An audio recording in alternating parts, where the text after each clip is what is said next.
اور وہ اللہ تعالیٰ کی محبت میں غریب، یتیم اور قیدی کو کھانا کھلاتے ہیں، اور وہ یوں کہتے ہیں کہ ہم تو تم کو محض اللہ تعالیٰ کی رضامندی کے لیے کھانا کھلاتے ہیں، ہم تم سے نہ کسی بدلے کے خواہش مند ہیں اور نہ شکریہ کے، اور ہم اپنے رب سے اس دن کا خوف کرتے ہیں جو دن نہایت تلخ اور نہایت سخت ہوگا۔ تو اللہ تعالیٰ ان کو اس اطاعت اور اخلاص کی برکت سے اس دن کی سختی سے بچا لیں گے، اور ان کو تازگی اور خوشی عطا فرمائیں گے، اور ان لوگوں کو ان کی دین میں پختگی کے بدلے جنت اور ریشمی لباس عطا فرمائیں گے۔ وہ وہاں اس حالت میں ہوں گے کہ جنت میں تخت پر تکیے لگائے بیٹھے ہوں گے، اور جنت میں نہ دھوپ کی تپش پائیں گے اور نہ سخت سردی، بلکہ فرحت بخش معتدل موسم ہوگا، اور جنت کے درختوں کے سائے ان لوگوں پر جھکے ہوئے ہوں گے، اور ان کے پھل ان کے اختیار میں کر دیے جائیں گے، یعنی ہر وقت بلا مشقت پھل لے سکیں گے، اور ان پر چاندی کے برتن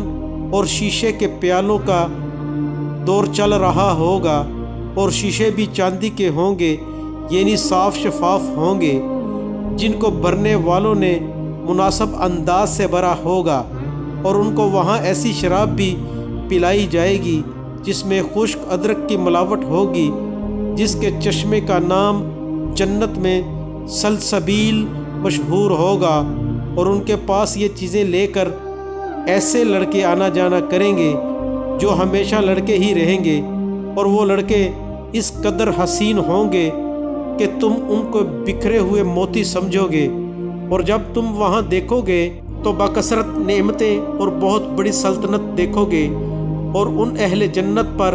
سبز رنگ کے باریک اور موٹے ریشم کے لباس ہوں گے، اور ان کو چاندی کے کنگن پہنائے جائیں گے، انہیں ان کے رب خود نہایت پاکیزہ شراب پلائیں گے۔ اہل جنت سے کہا جائے گا کہ یہ سب نعمتیں تمہارے نیک اعمال کے صلہ ہیں، اور تمہاری محنت و کوشش مقبول ہوئی۔ یہ سورہ دہر کا ترجمہ سنایا ہے۔ اور سورہ واقعہ میں اللہ تعالیٰ کا ارشاد ہے، اور دہنے والے کیا ہی اچھے ہیں دہنے والے، مراد وہ لوگ ہیں جن کو نامہ اعمال دائیں ہاتھ میں دیا جائے گا، اور ان کے لیے جنت کا فیصلہ ہوگا۔ وہ لوگ ایسے باغات میں ہوں گے جن میں بغیر کانٹے کی بیریاں ہوں گی، اور اس باغ کے درختوں میں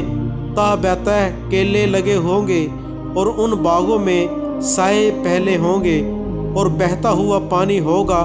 اور کثرت سے میوے ہوں گے جن کی نہ کبھی فصل ختم ہوگی اور نہ ان کے کھانے میں کوئی روک ٹوک ہوگی، اور ان باغوں میں اونچے اونچے بچھونے ہوں گے۔ ہم نے وہاں کی عورتوں کو خاص طور پر بنایا ہے کہ وہ ہمیشہ کنواری رہیں گی، خاوندوں کی محبوبہ اور اہل جنت کی ہم عمر ہوں گی۔ یہ سب نعمتیں داہنے والوں کے لیے ہیں، اور ان کی ایک بڑی جماعت تو پہلے لوگوں میں سے ہوگی اور ایک بڑی جماعت پچھلے لوگوں میں سے ہوگی۔ حضرت خالد بن عمیر عدوی رضی اللہ تعالی عنہ روایت کرتے ہیں کہ حضرت عتبہ بن غزوان رضی اللہ تعالی عنہ نے ہم لوگوں میں بیان کیا، اور وہ بصرہ کے گورنر تھے۔ حمد و ثنا کے بعد فرمایا، بلا شبہ دنیا نے اپنے ختم ہونے کا اعلان کر دیا اور پیٹ پھیر کر تیزی سے جا رہی ہے، اور دنیا میں سے تھوڑا سا حصہ باقی رہ گیا، جیسا کہ برتن میں پینے کی چیز تھوڑی سی رہ جاتی ہے اور آدمی اسے چوس لیتا ہے۔ تم دنیا سے منتقل ہو کر ایسے گھر کی طرف جاؤ گے جس کو فنا نہیں، اس لیے جو سب سے اچھی چیز تمہارے پاس ہے، یعنی نیک اعمال، اسے لے کر تم اس گھر کی طرف جاؤ۔ ہمیں یہ بتایا گیا ہے کہ جہنم کے کنارے سے ایک پتھر پھینکا جائے گا جو 70 سال تک جہنم میں گرتا رہے گا، لیکن پھر بھی گہرائی تک نہیں پہنچ سکے گا۔ اللہ تعالیٰ کی قسم، یہ جہنم بھی ایک دن انسانوں سے بھر دی جائے گی۔ کیا تمہیں اس بات پر حیرت ہے؟ اور ہمیں یہ بھی بتایا گیا ہے کہ جنت کے دروازے کے 2 پٹوں کے درمیان 40 سال کا فاصلہ ہے، لیکن ایک دن ایسا آئے گا کہ جنتیوں کے ہجوم کی وجہ سے اتنا چوڑا دروازہ بھی بھرا ہوا ہوگا۔ میں نے وہ زمانہ بھی دیکھا ہے کہ ہم رسول اللہ صلی اللہ علیہ وآلہ وسلم کے ساتھ 7 آدمی تھے، میں بھی ان میں شامل تھا۔ ہمیں کھانے کو صرف درخت کے پتے ملتے تھے، جنہیں مسلسل کھانے کی وجہ سے ہمارے جبڑے بھی زخمی ہو گئے تھے۔ مجھے ایک چادر مل گئی تو میں نے اس کے 2 ٹکڑے کیے، آدھے کی میں نے لنگی بنا لی اور آدھے کی سعد بن مالک نے لنگی بنا لی۔ آج ہم میں سے ہر ایک کسی نہ کسی شہر کا گورنر بنا ہوا ہے۔ میں اس بات سے اللہ تعالیٰ کی پناہ چاہتا ہوں کہ میں اپنی نگاہ میں تو بڑا بنوں اور اللہ تعالیٰ کی نگاہ میں چھوٹا ہوں۔ اور ہمیشہ ایسا ہوتا رہا ہے کہ نبوی طریقہ کچھ زمانہ رہ کر ختم ہو جاتا ہے اور اس کی جگہ بادشاہ لے لیتی ہے۔ چنانچہ عنقریب تمہیں پتہ چل جائے گا، ہمارے بعد دوسرے گورنروں کا تجربہ کر لوگے۔ نبوی طریقہ کی خصوصیات میں سے یہ ہے کہ اس میں عدل و انصاف قائم ہوتا ہے، دنیا سے بے رغبتی اور آخرت کا شوق نصیب ہوتا ہے، جبکہ بادشاہت میں عام طور پر یہ خصوصیات نہیں ہوتی۔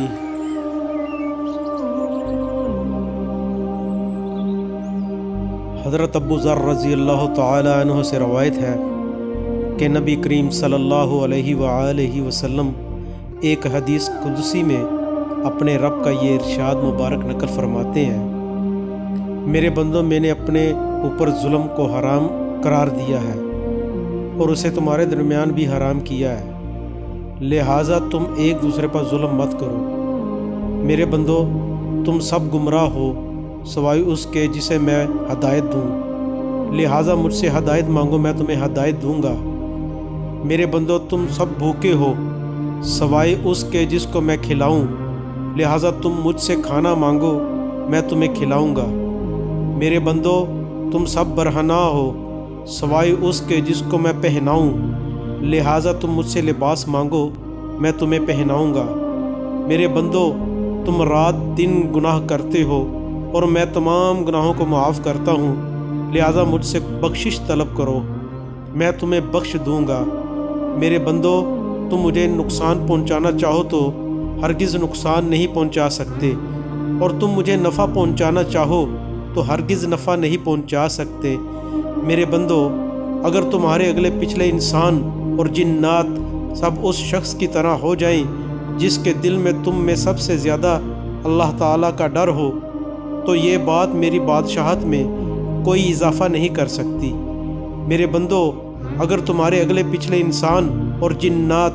سب اس شخص کی طرح ہو جائیں جو تم میں سب سے زیادہ فاجر و فاسق ہو، تو یہ چیز میری بادشاہت میں کوئی کمی نہیں کر سکتی۔ میرے بندو، اگر تمہارے اگلے پچھلے انسان اور جنات سب ایک کھلے میدان میں جمع ہو کر مجھ سے سوال کریں اور میں ہر ایک کو اس کے سوال کے مطابق عطا کر دوں،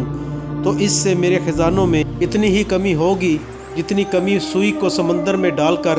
نکالنے سے سمندر کے پانی میں ہوتی ہے،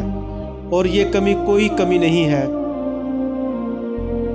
اسی طرح اللہ تعالیٰ کے خزانوں میں بھی سب کو دے دینے سے کچھ کمی نہیں آتی۔ میرے بندو، تمہارے اعمال ہی ہیں جن کو میں تمہارے لیے محفوظ کر رہا ہوں، پھر تمہیں ان کا پورا پورا بدلہ دوں گا۔ لہٰذا جو شخص اللہ کی توفیق سے نیک عمل کرے تو اسے چاہیے کہ وہ اللہ تعالیٰ کی تعریف کرے، اور جس شخص سے کوئی گناہ سرزد ہو جائے وہ اپنے ہی نفس کو ملامت کرے، کیونکہ اس سے گناہ کا سرزد ہونا نفس ہی کے تقاضے سے ہوا۔ تو میرے بھائیو، ایک جگہ پر حضرت ابو ہریرہ رضی اللہ تعالی عنہ سے روایت ہے کہ رسول اللہ صلی اللہ علیہ وآلہ وسلم ایک حدیث قدسی میں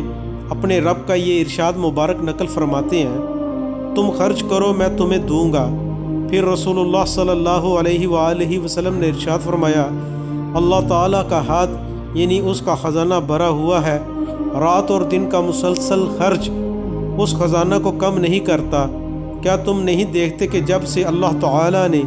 آسمان و زمین کو پیدا کیا اور اس سے بھی پہلے جب کہ ان کا عرش پانی پر تھا، کتنا خرچ کیا ہے، اس کے باوجود ان کے خزانہ میں کچھ کمی نہیں ہوئی۔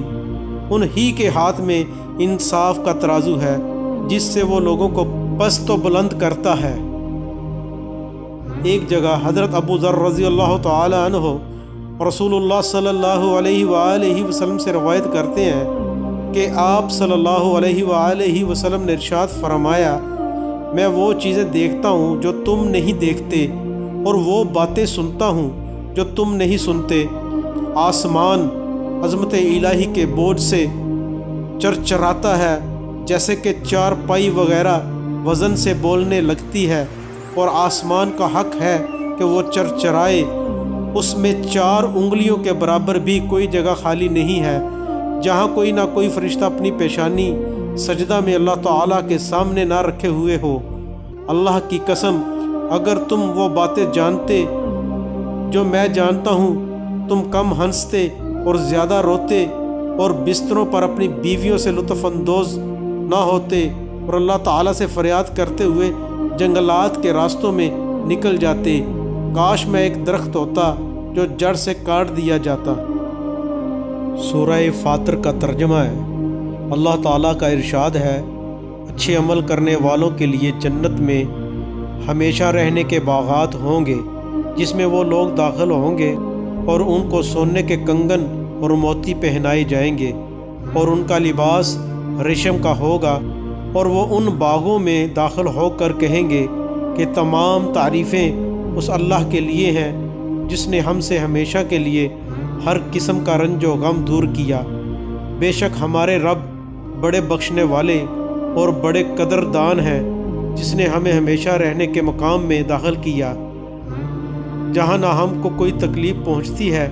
نہ ہی کسی قسم کی تکان لاحق ہوتی ہے۔ سورہ دخان کا ترجمہ۔ اللہ تعالیٰ کا ارشاد ہے، بے شک اللہ تعالیٰ سے ڈرنے والے پرامن مقام میں ہوں گے، یعنی باغوں اور نہروں میں۔ وہ لوگ باریک اور موٹا ریشم پہنے ہوئے ایک دوسرے کے آمنے سامنے بیٹھے ہوں گے۔ یہ سب باتیں اسی طرح ہوں گی، اور ہم ان کا نکاح گوری اور بڑی آنکھوں والی حوروں سے کر دیں گے۔ وہاں اطمینان سے ہر قسم کے میوے منگوا رہے ہوں گے، وہاں سوائے اس موت کے جو دنیا میں آ چکی تھی، دوبارہ موت کا ذائقہ بھی نہ چکھیں گے۔ اور اللہ تعالیٰ ان ڈرنے والوں کو دوزخ کے عذاب سے محفوظ رکھیں گے۔ یہ سب کچھ ان کو آپ کے رب کے فضل سے ملا، بڑی کامیابی یہی ہے۔ سورہ دہر کا ترجمہ۔ اللہ تعالیٰ کا ارشاد پاک ہے، بے شک نیک لوگ ایسے پیالوں میں شراب پئیں گے جس میں کافور ملا ہوا ہوگا۔ وہ ایک چشمہ ہے جس سے اللہ تعالیٰ کے خاص بندے پئیں گے، اور اس چشمہ کو وہ خاص بندے جہاں چاہیں گے بہا کر لے جائیں گے۔ یہ وہ لوگ ہیں جو ضروری اعمال کو خلوص سے پورا کرتے ہیں، اور وہ ایسے دن سے